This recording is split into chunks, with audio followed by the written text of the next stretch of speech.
प्रेम म्हणजे प्रेम असतं, तुमचं आमचं सेम असतं, पण आनंदी आणि गोपाळ यांचं मात्र सेम नसतं, खूप वेगळं असतं आणि फार महान असतं. आनंदी गोपाळ माझ्यासोबत आहेत. आज ललित आणि भाग्यश्री दोघं सोबत आहात आणि खरं तर प्रेमदिन आपण साजरा करतोय, पण आनंदी गोपाळ यांच्या प्रेमाची परिभाषा किती वेगळी आहे, किती सुंदर आहे हे त्यांनी दाखवून दिलेलं आहे. तो एक वेगळा इतिहास आहे खरं तर. त्यामुळे काय वाटतं आनंदी गोपाळ साकारताना त्यांच्या प्रेमाची भाषा, त्यांच्या प्रेमाची व्याख्या काय असेल?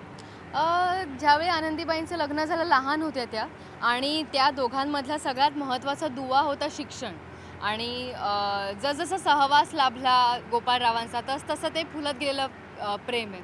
त्यांची मैत्रीसुद्धा अगदी घट्ट झाली आणि त्यावेळी आनंदीबाई अमेरिकेला गेल्या होत्या, त्याच्यामुळे ते भारतात, आनंदीबाई अमेरिकेत. त्यावेळी एक लाँग डिस्टन्स रिलेशनशिपच होतं तसं बघायला गेलं तर. आणि त्या काळातसुद्धा ते खूप असं घट्ट टिकलेलं नातं आहे. त्याच्यात प्रेमसुद्धा होतं, आदरसुद्धा होता एकमेकांबद्दल, विश्वाससुद्धा होता एकमेकांवर. असे बरेचसे एलिमेंट्स होते आणि खूप असं इव्हॉल्व्ह झालेलं फुललेलं प्रेम आहे आनंदीबाईंचं. जसजसे आनंदीबाई मोठ्या होत गेल्या, गोपाळरावांबरोबरच आनंदीबाई खरं तर मोठ्या झाल्या आहेत. त्याच्यामुळे ते अगदी सहवासाने फुललेलं प्रेम आहे असं आपण म्हणू शकतो. ललित काय सांगशील तू?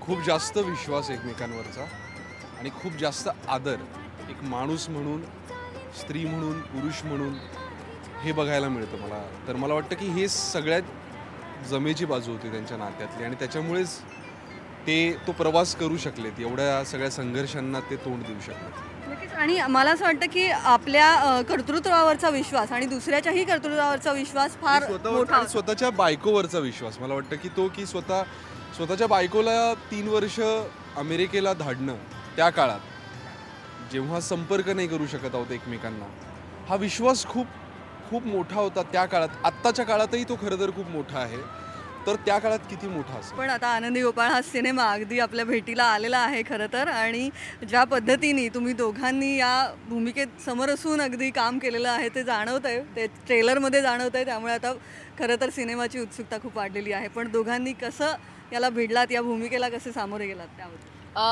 सगळ्यात 2 नावं तर मी घेईनच. समीर विद्वंस आमचा दिग्दर्शक आणि गीतांजली कुलकर्णी जिने आमचं वर्कशॉप घेतलं. तर बरंचसं मटेरियल होतं आनंदीबाईंबद्दल. 2 पुस्तकं होती जे बायोग्राफी लिहिलं होतं ते आम्ही वाचलं, पत्र वाचली. पण वर्कशॉप जे आम्ही केलं त्यावेळी वर्कशॉपमध्ये आम्हाला बऱ्याचशा गोष्टी गीतांजलीने समजावून सांगितल्या की काय करायचं आहे, काय नाही करायचं आहे आणि बऱ्याचशा ॲक्टिव्हिटीज आम्हाला दिल्या होत्या करायला. त्याच्यामुळे वर्कशॉप जे 3-4 दिवसांचं झालं त्याचा खूप फायदा झाला आणि समीरची तर खूप मोठी मदत होती या सगळ्यामध्ये. कारण समीरने मला एक गोष्ट सांगितली होती की ते भाग्यश्री दिसायलाच नको, त्या आनंदीबाईच दिसल्या पाहिजेत आणि खूप छान अगदी सोपं करून त्याने मला समजावून सांगितलं होतं. म्हणून मला असं वाटतं की ही 2 खूप महत्त्वाची माणसं आहेत. आनंदीबाई साकारता आली हे त्यांच्यामुळे. भाग्यश्री बालक पालक आणि मग झोपाळ्यासारखं नाटक असेल आणि थेट आनंदीबाई, हा तुझा ग्राफ फार इंटरेस्टिंग आहे. त्यामुळे आता पुढची जबाबदारी खरं तर तुझी वाढलेली आहे. पण कशा पद्धतीने तुला कसं वाटतं की ह्या ग्राफकडे तू कसं पाहतेस एक अभिनेत्री म्हणून? मला पण थोडंसं सरियल वाटतं ते. कारण बालक पालक मी अगदी लहान होते आणि ते अचानक झालं, मी सिलेक्ट झाले आपोआप. त्याच्यानंतर झोपाळा मात्र एक खूप इंटरेस्टिंग नाटक होतं आणि झोपाळ्यामध्ये खऱ्या अर्थाने मला असं वाटतं की जे बेसिक असतं ॲक्टर म्हणून जे करावं लागतं आणि मला खऱ्या अर्थाने या गोष्टी शिकवल्या गेल्या, त्या मला कळल्या झोपाळ्याच्या वेळी आणि झोपाळाने खरंच मला खूप खूप काही दिलं आहे. आणि आनंदी गोपाळसुद्धा एक सरियलच प्रोसेस होती माझ्यासाठी. मला कधी वाटलं नव्हतं की असंसुद्धा काही होईल. त्याच्यामुळे मला आनंद ह्या गोष्टीचा होतो की मला ही संधी मिळाली, ह्या 3 गोष्टी करण्याची संधी मिळाली. ह्याच्यामुळे खूप शिकायलासुद्धा मिळालं, खूप इम्प्रूव्ह करता आलं स्वतःला. अजूनही खूप करायसाठी खूप स्कोप आहे नक्की, पण ह्या 3 गोष्टी माझ्यासाठी खूप चांगली संधी होती, या 3 गोष्टी. आणि ललित, चिव चिसवका, हम्पी, आनंदी गोपाळ, तुझ्याकडे वेगळे प्रोजेक्ट्स येतात का तूच ते बरोबर चोखंदूळपणे निवडतोस? काय किती प्रोजेक्ट्स नाकारतोस आणि मग काय स्वीकारतोस? ती महत्त्वाची गोष्ट आहे, नाकारणं असं मला वाटतं. की कारण काय आहे की तुमच्याकडे प्रोजेक्ट्स येत असतात, त्यातलं नाकारले की मग जे उरतात त्याच्यामुळे ते वेगळं पण टिकून राहतं किंवा लोकांना दिसतं. आणि हे नाकारणं किती अवघड असतात. हो, कारण नाकारणं फारच अवघड असतं. कारण बऱ्याचदा असं होतं की आपल्याकडे असं नाही आहे की खूप ओघाने चांगले सब्जेक्ट्स येत आहेत किंवा तुमच्याकडे खूपच चांगले दरवेळेस प्रोजेक्ट्स येत आहेत, तर थांबावं लागतं मग तुम्हाला त्याच्यासाठी. की काम नसलं तरी सुद्धा चालतं. तर अशा वेळेस हे थांबणं जे असतं ना ते फार महत्त्वाचं असतं, की ओके मला चालेल, मी 3 महिने बसून राहील एक वेळ, पण जरा वाट बघीन मी एखाद्या चांगल्या प्रोजेक्टची, की ज्याच्यामुळे अभिनेता म्हणून जे मला समृद्ध करेल असं प्रोजेक्ट, किंवा जे लोकांचा माझ्यावरचा विश्वास वाढवेल असा प्रोजेक्ट. सो मला वाटतं की ते थांबणं फार महत्त्वाचं असतं. आणि मग गोपाळराव जोशींची भूमिका समोर. अर्थातच. आणि मला वाटतं की असे सिनेमे खूप नेहमी बनत नाहीत, अशा भूमिका तुमच्याकडे नेहमी येत नाही. तरी याच्या पुढेही जरी मी सिनेमे केलेत तरी मला माहिती आहे की अशा पद्धतीची भूमिका, इतका पॉवरफुल रोल मला परत किती लवकर मिळेल हे मला माहिती नाही. तर मला नक्कीच ही खूपच चांगली संधी जी समीरमुळे मिळाली खरं तर, की समीर बघू शकला माझ्यात गोपाळरावांना. याचं पूर्ण श्रेय खरं तर त्याला जातं, कारण हे मी स्वतःही बघू शकलो नसतो कदाचित मला गोपाळरावांच्या भूमिकेमध्ये, जे तो मला बघू शकला. हे त्याच्या विजनला खरं तर सलाम आहे. अशा काही भूमिका असतात जेव्हा एक माणूस म्हणून आपल्याला सुद्धा खूप समृद्ध करून जातात. त्यातल्या या भूमिका आहेत दोघांच्या खरं तर. त्यामुळे गोपाळरावांनी तुला काय दिलं? गोपाळरावांनी मला खूप काय दिलं मला, आणि माझा तोच प्रयत्न राहील की त्यांच्याकडून काही गोष्टी मी घेऊ शकलो तर. ते ज्या पद्धतीने काय म्हणू आपण, निडर होते, त्यांचा निडरपणा जरी माझ्यामध्ये आला ना, की आपल्या गोष्टींवर ठाम राहणं आणि ते टोकापर्यंत ठाम राहणं, म्हणजे अक्षरशः ती गोष्ट त्यांनी करून दाखवली शेवटपर्यंत, कोणाचाही सपोर्ट नसताना, कुठल्याही गोष्टीची मदत न घेता, आणि त्याच्यासाठी वाटेल ते करावं लागलं त्यांना. सगळ्या अग्निदिव्यातून पार पाडावं लागलं आणि ते सगळं केलं त्यांनी. त्याच्यासाठी स्वतःवर किती विश्वास असला पाहिजे, की तेव्हा तो लोकांना ओव्हर कॉन्फिडन्स वाटला असेलच, पण त्यांचा स्वतःवरचा तो विश्वास होता जो त्यांनी पूर्ण करून दाखवला. नक्कीच. आपण एकीकडे स्त्रियांचा लढा म्हणतोच आहोत, जो या सिनेमात दिसणारच आहे, पण कुठेतरी त्या स्त्रीच्या पाठीमागे खंबीरपणे उभं राहणं हेही खूप मोठं होतं त्या काळात. त्या काळात या सगळ्यांशी सामना करणं वेगळं होतं. त्यामुळे त्या प्रकारे गोपाळराव तुला कसे दिसले? नाही, मला वाटतं आत्ताही ती गरज आहेच की. आत्ताही हा प्रश्न पूर्णपणे सॉल्व्ह झालेला नाही आहे. तर 132 वर्षांपूर्वी एक माणूस आपल्या बायकोसाठी एवढा झगडतो, संघर्ष करतो, तिच्या पाठीशी उभा राहतो. त्यानंतर 132 पुढे आपली जी प्रगती व्हायला पाहिजे होती त्या मानाने आपण, मला नाही वाटत प्रगती केली आहे अजूनही. कारण असे प्रश्न आपल्याला दिसतात, अजूनही अशा घटना दिसतात आपल्याला. अजूनही आपण बघतो मंदिरांमध्ये स्त्रियांना जाण्यासाठी काय काय प्रश्न उभे राहत आहेत. तर हे काय, मग आपण काय नक्की अचीव्ह केलंय, मग आपण काय शिकलोत आपल्या इतिहासातून, ह्या सगळ्या माणसांकडून ज्यांनी हे सगळं असामान्य असं काहीतरी करून दाखवलं, त्यांच्याकडून आपण काय शिकलो मग. तर मला वाटतं ते आता आपण घेण्याची गरज आहे आणि प्रगत व्हायची गरज आहे. आणि सेम प्रश्न तुलाही, की आनंदीबाईंनी तुला काय काय दिलं? खूप गोष्टी दिल्या. एकतर दुसऱ्यांचा विचार करण्याची एक जी वृत्ती असते ती दिली, कारण मी जसं सांगितलं तसं की खूप सेल्फलेससुद्धा एक थॉट होता त्यामागे.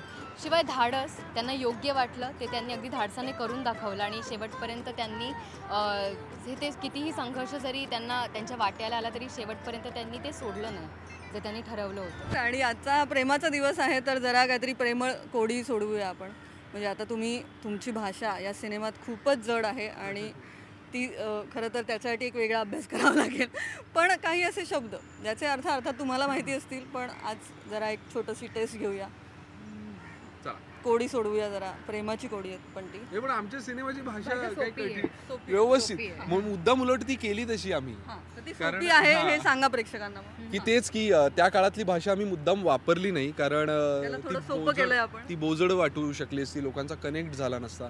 म्हणून आत्ताची नाही, त्या काळातली नाही, तर मधला काहीतरी एक मार्ग साधून ती भाषा आम्ही समजायला सोपी जाईल, समजायला सोपी, लोकांना कनेक्ट होईल त्याच्याशी. जशी आमची गाण्यांची भाषा आहे की जी लोकांना कनेक्ट होत आहेत, गाणी त्यांचे शब्द कळत आहेत, त्याचा अर्थ कळतो, त्याच पद्धतीची भाषा आहे आमच्या. तर एक शब्द आहे जो तुला माहिती आहे, तुझं गाणं पण येते, तर त्याला कोडा आहे तो उफराटा. हा शब्द जो आहे त्या शब्द वापरून एक वाक्य म्हणायचं आहे. मुंबईचा प्रवास, मुंबईतला सकाळचा किंवा संध्याकाळचा ट्रॅफिक मधला प्रवास म्हणजे अक्षरशः मराठी पूर्ण मराठी. अच्छा पूर्ण मराठीत म्हणायचं मला. बरं. मुंबई या मुलाखतीला येतानाचा जो माझा काही प्रवास झाला आहे गोरेगावहून इथे वरळीला, तो अक्षरशः उफराटा असा प्रवास होता. रिअल फिलिंग्स, खऱ्या खऱ्या खऱ्या भावना खऱ्या समोर भावना. समोर आलेल्या आहेत. आणि आता हिला शब्द आहे तयार आहेस ना? तुझा अभ्यासच चोख आहे. बरं, अंमळ हा शब्द वापरायचा आहे आणि एक वाक्य सांगायचं आम्हाला. बापरे, अंमळ. भाग्यश्रीसाठी सोपं आहे. मला असं वाक्य नाही सुचत आहे. आज सकाळी माझ्या मनात एक अंमळ असा विचार आला की आज तरी निदान व्यायाम करावा. ओके, बरं. आता अजून एक असा शब्द आहे, दोघांनी एकत्र म्हणलं तरी चालेल किंवा दोघांपैकी ज्यांना येतं त्यांनी म्हणा.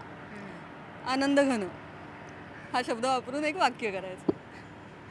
आनंद घन येई घरा, आनंद मन येई भरा. So sweet. नक्कीच गाणी ही तितकीच खूप सुंदर झालेली आमचा आहेत. चित्रपट बघितल्यावर तुमच्या मनाची ही अवस्था होणार आहे की आनंद घन येई घरा आणि आनंद मन येई भरा, असं मन भरून येईल तुमचं आमचा चित्रपट बघितल्यावर नक्कीच. गाणी सुद्धा तितकीच सुंदर झालेली आहेत. तर तुमचं आवडतं गाणं कुठलं आहे? कारण गाण्यांबद्दल सध्या चर्चा खूप होती. ती गाणी सगळीकडे वाजतायत सध्या, रेडिओवर असेल किंवा कॉलर ट्यूनवर असतील. सगळी गाणी खूप सुंदर आहेत. त्याच्यात जर सिलेक्ट करायचं झालं तर मी म्हणेन गोंधळ, माझे माऊली माझं सगळ्यात आवडतं गाणं. मलाही सगळी गाणी आवडत आहेत, पण त्यातल्या त्यात तू आहेस ना, कारण हे चित्रपटाच्या बाहेरचं गाणं आहे असं मी म्हणेन. की कारण सर्व स्त्रियांना त्यांचा सन्मान म्हणून, स्त्री शक्तीचा एक सन्मान म्हणून ते गाणं लिहिलं गेलं आहे आणि कंपोज केलं गेलेलं आहे. तर त्यातले शब्द आणि एकंदरीत जी काही भावना आहे त्याच्यामध्ये सगळ्या स्त्रियांबद्दलची मांडलेली, ते मला फारच आवडतं. आणि ललित आणि भाग्यश्री म्हणून आता मी प्रश्न विचारणार आहे, त्यामुळे जरा रिलॅक्स व्हा.